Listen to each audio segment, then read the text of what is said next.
ایک जेल से निकलने दूसरा बचने के लिए इलेक्शन लड़ रहा, कोई हमारा मुकाबला नहीं कर सकता। बिलावल भुट्टो जरदारी।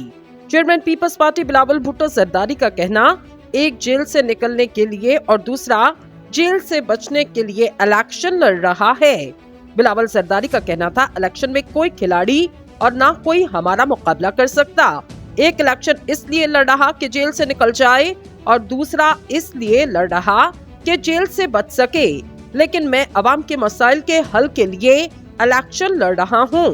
इनका कहना, हम सिर्फ अवाम के लिए इलेक्शन लड़ रहे क्योंकि हमारे कायद ने हमें सिखाया ताकत का सरचश्मा अवाम है। हम रवायती तकसीम की सियासत को दफन करके खिदमत की सियासत का आगाज करेंगे। हमारा मुकाबला सियासतदानों से नहीं, बेरोजगारी, महंगाई और गुर्बत से होने जा रहा।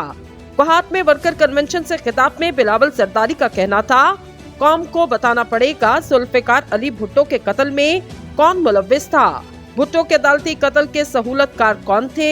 जनरल जिया से लेकर जजेस, वकील और सियासतदानों समेत जो भी सहूलतकार थे वो इस मुल्क के मुजरिम। उम्मीद रखते हैं कानून और तारीख से इंसाफ किया जाएगा।